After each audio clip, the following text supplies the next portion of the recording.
This is CIA, Contagious Influencers of America. I'm David Sams, along with Victoria, what's her name?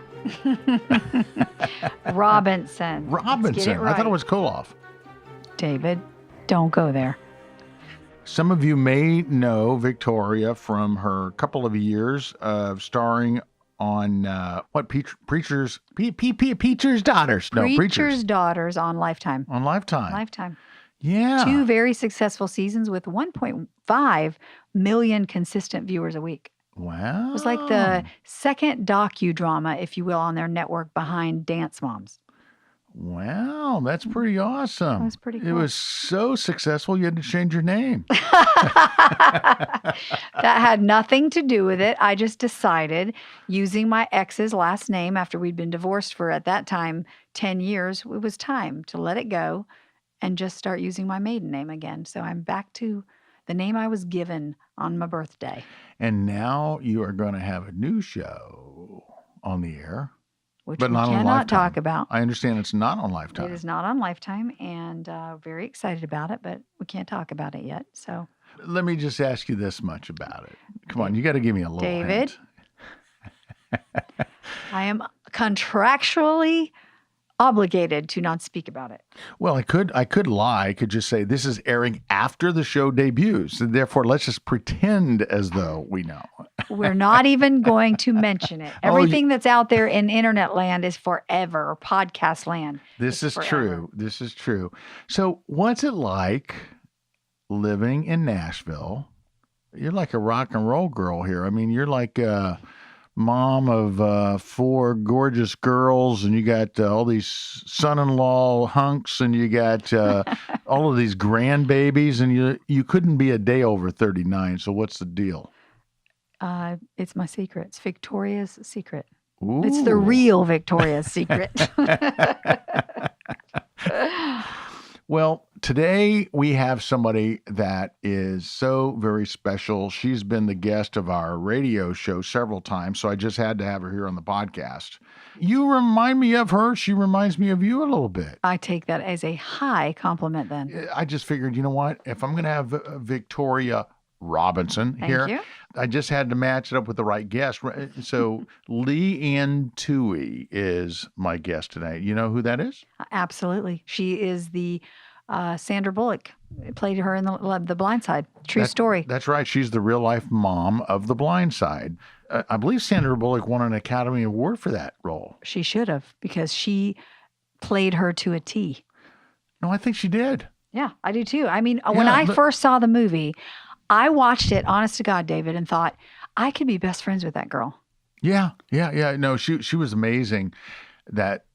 She just sort of blew down whatever door she needed to walk through and just made it happen. And we talk about that. And that's one of the things that you're going to learn, you're going to be inspired by if you're listening right now and you're thinking, wow, you know what? I wish I had that thing, that extra thing that would help me bust down doors and make things happen. You're going to learn some of that from Leigh Anne Tuohy today. And the other thing that you're going to really learn is how to throw away those excuses that you seem to have in life. And I mean, we've all been hampered by excuses, right? Yeah, we are. We are our own worst enemy at times.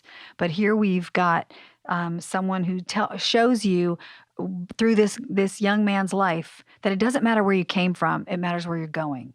And I think I'm going to tell you, this is one of my favorite movies that I've ever seen. I've watched it half a dozen times, and I am thrilled and honored to be part of this podcast today. Well, thank you, my friend. It is so wonderful to have you here today, sitting in for my good friend, Tim Storey, who, by the way, is on the road inspiring millions as he does around the world. You know, Tim is the life coach to the stars. So every once in a while, he gets to get on a private jet and jet off someplace. So he could not be here today, but we are so glad to have you here, Victoria. And let's now go to that interview that I recently did with Leigh Anne Tuohy.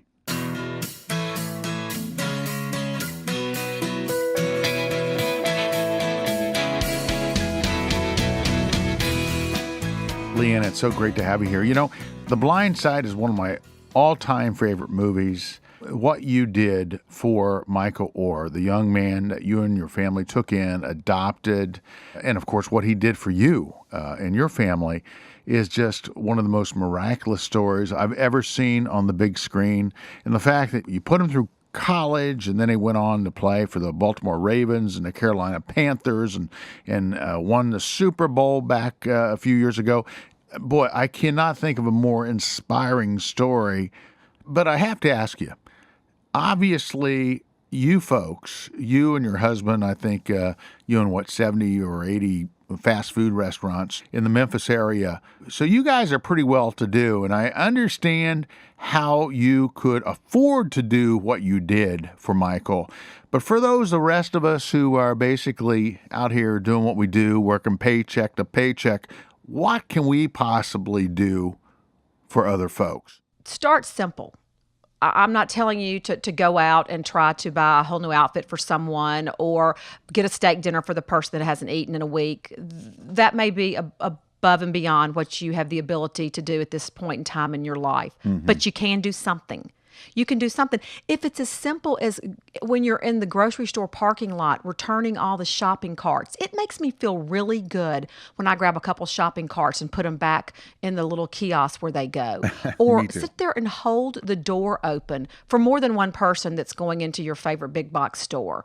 Or look around to that mother that's got, 2 kids and 4 shopping bags and just looks like that she's just, can't put her left foot in front of the right, and open her car door for her, or say, can I hold something for you, or what can I do? Smile at the person that looks like that they haven't seen a friendly face all day long. It is amazing the game changer that a smile brings.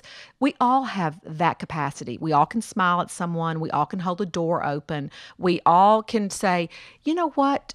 You really are an inspiration to me. Pass a compliment. Something like that will change someone's day. And when you start small like that, and you do it more and more, you really like the feeling. It becomes infectious. You want to go, I liked that. Okay, I want to do it again and again and again. So I encourage you to start. Don't think of it as a daunting task.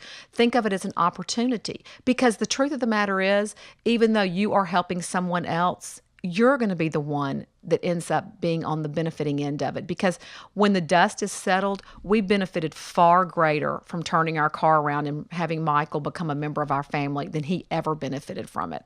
As much as I love the movie The Blindside, I think, Leigh Anne, the thing that really touched me was when you sent me your book a couple years back called Turnaround. I think there's a part of all of us that we feel something when we pull our car up to that intersection and we see the guy holding the sign and we think, oh my gosh, I don't have that $1 or $5 to give him. I barely have the money to pay for the gas to put in a car. Or, oh my gosh, I just don't think that I'm equipped to give. I'm not a Leigh Anne Tuohy. I don't have an extra few bucks in the bank. But this book really inspired me and really opened my eyes to what I could do. So why don't you just share with the folks listening right now, what really inspired you to write this book, and what are they going to discover that makes them feel really good about what they can do? It's really a challenge book. Although it's a devotional book, it is really a call to action. I get asked every single day by people, how did you do that? Well, what can I do? How can I make a difference? I want to plug myself in. Where do I start? You just can't imagine how many times I've been asked that. So really, our journey started with one simple random act of kindness. We turned our car around. And therefore, those 2 words, turnaround, have become very impactful for the Tuohy family. So hence the name of the book, Turnaround. It is not a book to entertain you and sit down and prop your feet up with your favorite, soft drink and read. This is a book to engage you. Read it and get up and go. This is a book that every journal entry, each daily journal entry, finishes with a daily difference maker. And we actually give you ways each and every day that you can plug yourself in. Here are 4 opportunities you have to change someone's life, or 3 opportunities, or 1. They're all different. Some of them are grandioso. Some of them are simple. If you do 1 a week, it would be magnificent. I certainly don't expect everyone to do every single one of them. If you do, you're my hero, and I want to meet you and be your new best friend. Yeah. But there is an opportunity for everyone, no matter if you're short, tall, young, old, blonde hair, black hair, the color of your skin, the amount of paycheck, nothing. There is an opportunity for everyone to plug themselves in. And so I'm very excited about it, because I really think this is could be something that could have a ripple effect, and that people really, I hate to use this, pay it forward. But I think there's an opportunity to really make a difference with this book. There's really, I don't think anything else quite out there like it. This is really one of those that get up, get out, get loud, be proud, and realize that the power of one is amazing, and that you yourself have the ability to make a difference in someone's life. That's good. Being a cheerful giver is such a fundamental philosophy for you and your family. Tell me how your life has been turned around by living this out, and how this has led to the amazing story of your family's journey. Well, we don't think any of this happened by accident. We're not one of these families that believes in fate. We believe that this is all 100% God-driven. Believe me, there are people that have done far greater random acts of kindness than our family did. There are amazing families that have adopted 6, 8, 10 children. The movie should have been about them. But the fact of the matter is that God chose us for this journey. And we feel like we need to be good stewards of it, and we need to have a happy heart about it. The Bible talks about being a cheerful giver. God doesn't want your money and your time if you're not happy about it. And this is about being a cheerful giver. And this is a little bit of a continuation of In a Heartbeat, which was our first New York Times bestseller. But this really is a call to action. This each and every day gives you a scripture reference. You can use it for your quiet time. There's some stories about our family. There's a little anecdote, a little story every single day. And then the daily difference maker. And it says, here is what you can do. You want to change somebody's life? Here you go. Bam, bam, bam. Because there's no excuses anymore. And like I said, you may go, oh, I need to get my best friend to help me with this. Or I may get a couple people in the office to help me with this. Or I may get my spouse or my sibling or whomever it is. Some of them you can do completely by yourself. But the continual message, the theme, the thread is doing nothing is not an option. We all need to do something. Every single person was born with the ability to make a difference in someone's life. And that is the challenge here. It needs to start, on your street, in your neighborhood, in your state, in the U.S. and in the whole world. And we really, personally, for me, there's just so much craziness going on in this world that if we can all start trying to figure out how to get along, I think that would be a step in the right direction. And I hope this book will be a little bit of a roadmap for that. Wow, that's great. Well, tell me, you've had such an amazing opportunity to be such a gift to so many, not only Michael, but to so many others. Tell me, what is that like, having that unbelievable opportunity to change someone's life? Well, changing someone's life is probably the most rewarding thing that you will ever do. It far exceeds any degree, any accolade, any that a boy, anything that I could ever think about. And it wasn't like we woke up. I certainly didn't wake up one day and put it on my to-do list. I'm going to change a life today. It wasn't like that. We weren't looking for this. There wasn't an agenda. There wasn't a motive. It was really, like I said earlier, 100%, God-driven. We didn't know we had the capacity to do this. But it's really about loving other people. It's about loving someone that doesn't look like you. It's about realizing that families don't have to match. It's about realizing that there needs to be someone in your social circle that doesn't look like you. All those things change lives. Kids are getting bullied in school. People are being bullied at their office. There's all kind of harassment going on. And, you may not have the ability, like I said, to go spend vast amounts of money, but you can stand shoulder to shoulder, hand to hand with someone. You can be their friend. You can be there for them. Take up for them. Find your backbone. Get out of your comfort zone. That's a lot of what turnaround is about. Getting out of your comfort zone and finding your backbone. Because just standing by that person that's different than you and going, hey, if you can't say something nice to this person, then don't say anything at all. Yeah. Stop the gossip at the office water cooler. There are so many ways you can plug yourself in to make a difference. Like I said, it doesn't have to be about writing that $5,000 check to this society or this foundation. If you can, you should. Add another zero. You know who you are. But this is about that everyone, no matter what your socioeconomic situation is, no matter what your traditions are, no matter what color your skin, your hair, no matter what it is, that you can do something for somebody. One person, one day at a time, plug yourself in. And Turnaround gives you these options. So if you're confused about it and you don't know exactly what to do, guess what? No more excuses. No more excuses. One of the groups of people that I see being overlooked time and time again, including the church community is overlooking these folks, and that's those with special needs. And for whatever reason, they are often left to exist in the margins. What do you think our responsibility is for those with special needs? I think the Bible is very clear as to what our responsibility is. I mean, it charges us to take care of the orphans and the widows and whatever, exactly. It's in black and white right there. So it's not a gray area of what our responsibility is to people. Now, we may choose to think it is, but we are to be there for those people, whether it's a handicapped child, whether it is someone that has no parents, whether it's an orphan, whether it's a woman that's husband's in prison or vice versa, whatever the special need may be. There is a call for us as Christians to be responsible for those people. So I don't think there's any gray area in that at all.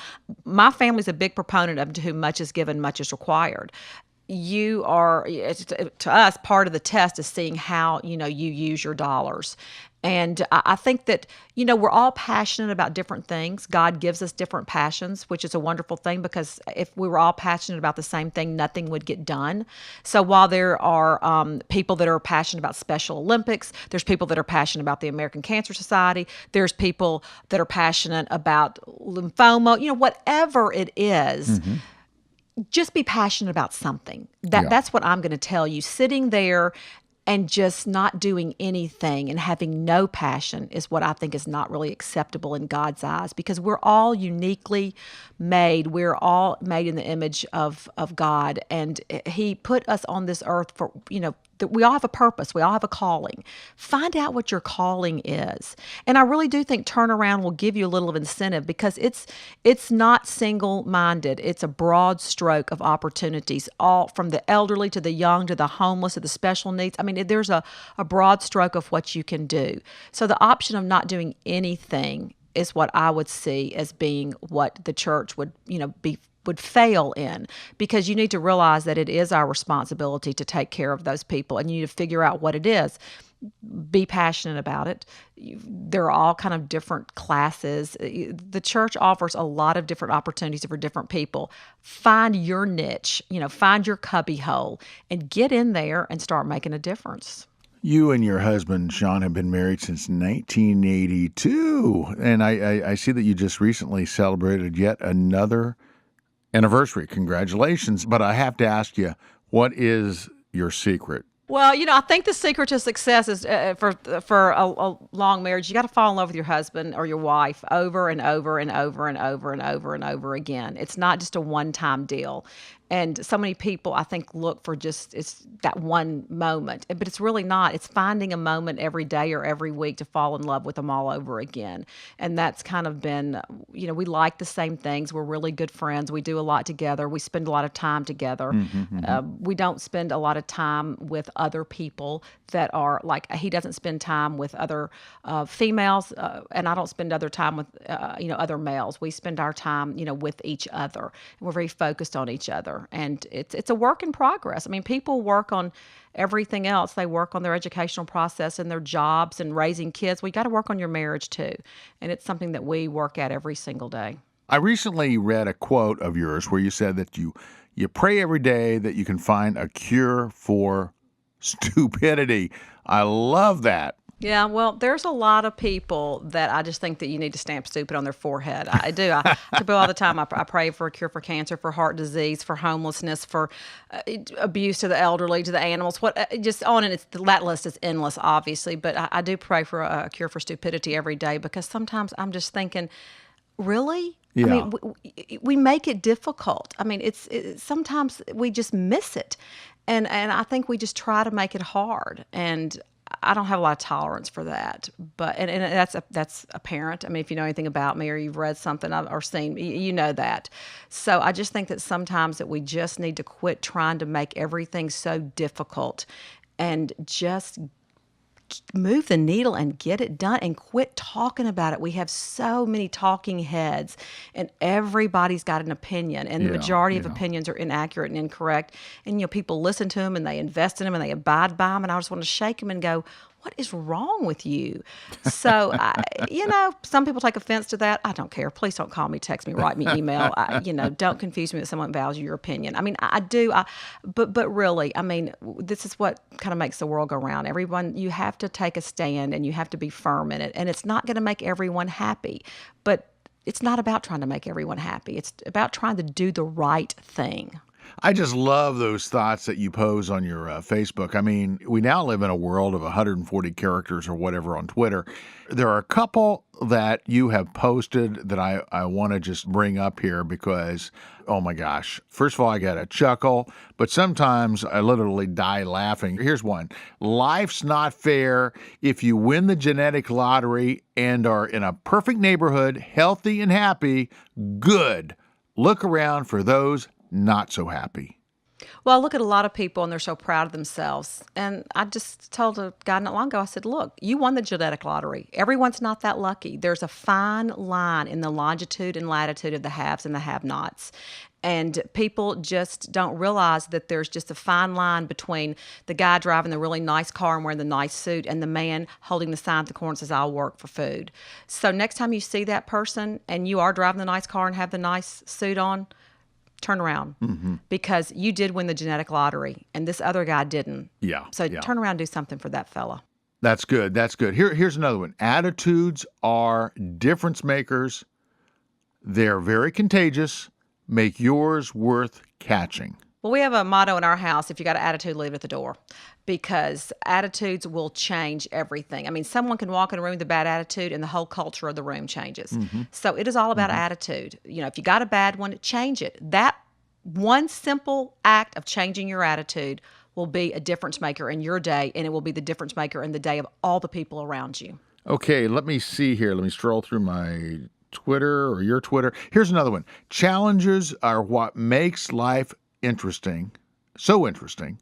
Overcoming them is what makes it meaningful. Well, we all have challenges. Everyone faces challenges. No matter who you are, where you live, what you do, we all face challenges. How you deal with those challenges is what is going to leave a lasting impact on people. And that is what you need to realize, that we all have challenges, but we all can overcome them. And the way you overcome your challenge, that is what will be meaningful to other people. They're going to watch you. They're going to emulate you. It's about emulating your actions and not your words. And here's one I always have an issue with, and I've battled through. The phrase, do not be afraid, is in the Bible 365 times, one for each day. That is a daily reminder to get out of your comfort zone. It is. I really think as this nation, we all sit around and watch the news and we have yellow streaks on our back and we lock our doors at dark and we don't get out and we don't talk to people that don't look like us. And it's just, we're developing this culture. And the truth of the matter is, the Bible talks about having courage and standing up. And that's what we need to do. We need to get rid of the yellow streak on our back, have some courage and take a stand. And that alone in itself should really be something that makes a difference. Well, that's wonderful. Leigh Anne Tuohy's been our guest on this edition of CIA, Contagious Influencers of America. Leigh Anne, thank you so much. She, of course, is the real-life mom from the movie The Blindside.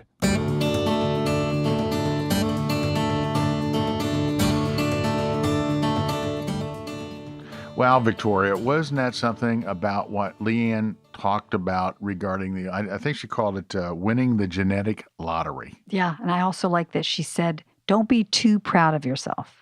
You know, you really think about this whole genetic lottery thing and the fact that she realizes how fortunate she is, and therefore she just couldn't sit on her butt.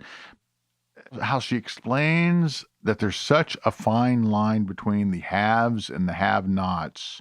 And you really think about it.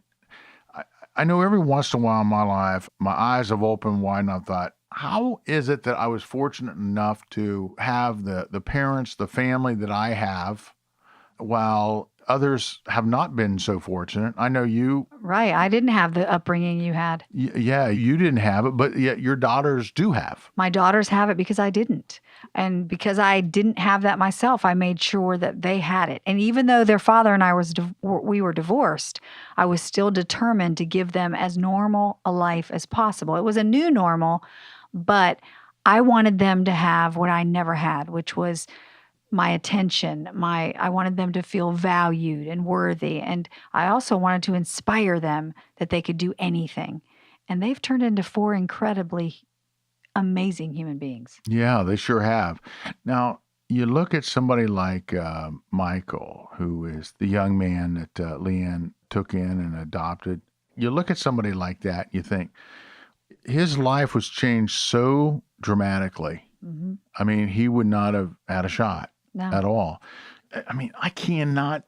I mean, look, I've invited people for Thanksgiving and parties and special events that, hey, you want to come. And by the way, yeah, stay the night or whatever. But can you imagine just picking somebody off the street and having to move in with you, move into your house, share your refrigerator, share your toothbrush or whatever, right? I mean, It just seems, I mean, I hate to say this. I mean, maybe a lot of folks are going to be turned off by this, but I can't imagine opening my house to a stranger. And by the way, I'm going on a trip on Wednesday and just watch the dogs, okay? I mean, it just seems a little foreign to me. Well, I'd like to think that I could, because like you, I've had people over at different times, but I honestly don't know that I would. Now, is that if you can pick the person out? You mean without them just walking on a street like she did and picked him out and brought him home? There are people who adopt kids all the time. Correct. Right? Yes. When you adopt a kid, don't you think you have in your mind the kid that you're going to want to welcome or bring into your home? Or that you think you're bringing into your home. Or that you think you're going to bring into your home, right? Yep. But that doesn't always happen. No, it does not. That ideal kid, right? That's correct. By the way, I hate putting labels in things, ideal kid versus not ideal kid. Okay, I don't know if there is such a thing, but the bottom line is that I would think that you would want this newborn with no history, and boy, you can just mold it from day one. Instead of an older child who comes with a totally different set of challenges. Like I have a friend who adopted 2 children, a boy and a girl. They were brother and sister. She's a single mom. And she adopted them about 6 years ago. She always wanted to be a mother, but she was in her 40s, never been married. It didn't look like she was going to be getting married anytime soon. And, you know, for women, our clocks are ticking. So she decided to adopt these children. I can remember when she told me thinking, she has no idea what she is in for with older children. And I'm not saying she shouldn't have adopted them. I'm just saying I don't know if she was realistic in her thinking of what was going to happen. And she went through a lot with these 2 kids. Think about it. They were 5 and 8.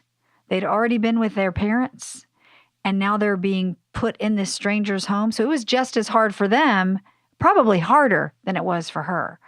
And she talks about it now, about how difficult it was. And they've come a long way in these past few years, but it was tough.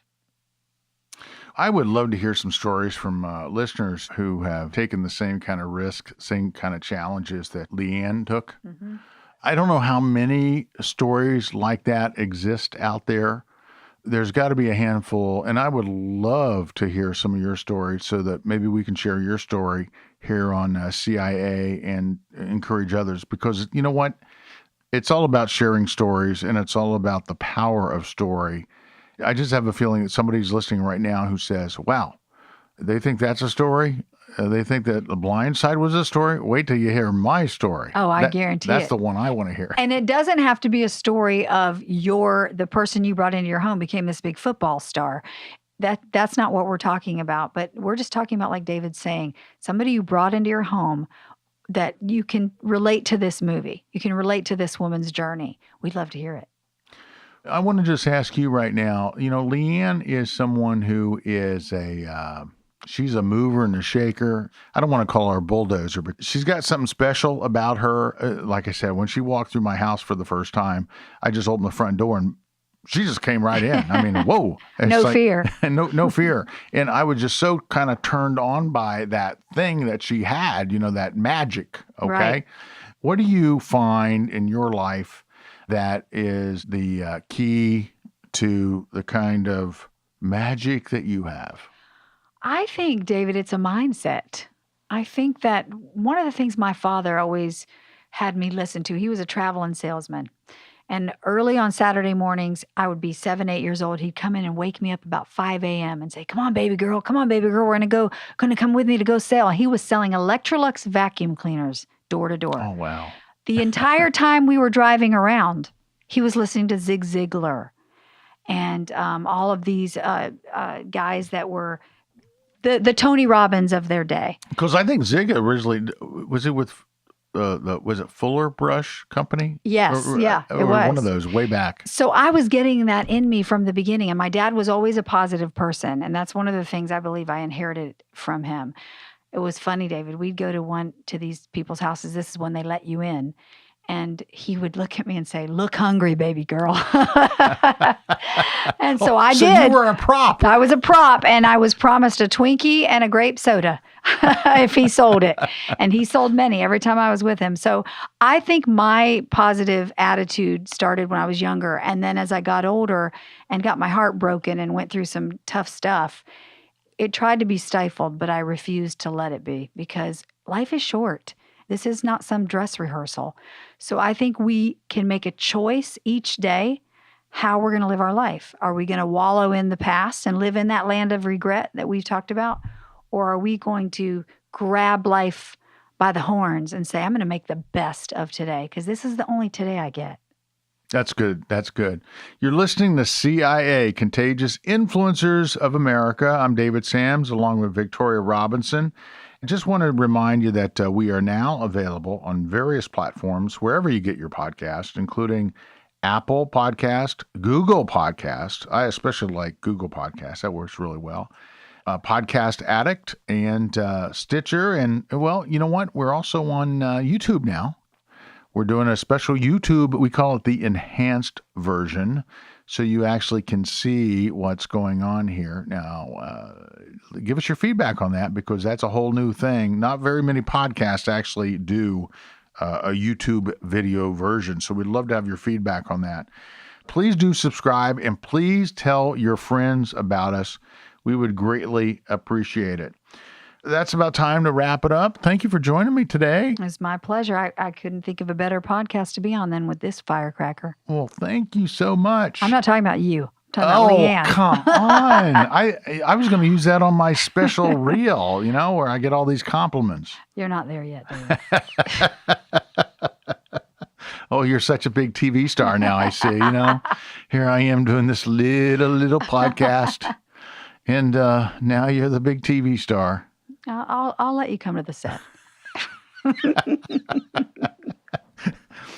Well, folks, we're going to wrap it up. Remember, the world is just full of just crazy things out there, and I lived a lot of my life in black and white, but I have now chosen to live it in living color, and I'll tell you, it's a lot more fun. Don't you think that's a good one? I think that's a great one. I mean, if God wanted everything to be just sort of blah, blah, blah. Look at the flowers. Well, the flowers would be The what? sky. White. Exactly. The grass would be, I guess, gray. The sky would be sort of, well, sometimes it's gray, but I've always felt just a sorry black for and white those world. people that are colorblind. My son-in-law is colorblind, and that makes me so sad that he cannot see the beautiful colors that we can see every day. Well, I just think that we put God in a box so many times. When you put God in a box and put a label on that box, and by the way, we do that a lot, especially in religion. We do.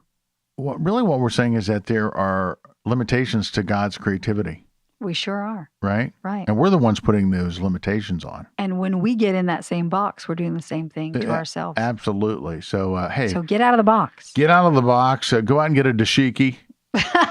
And people are like, "Oh, what? Oh, what tiki? What? What?" What's a dashiki? Well, check out the website, and I'll model one for you. Okay, we're having too much fun. We're out of here. We will see you next time on CIA Contagious Influencers of America. Roll the music, Tim.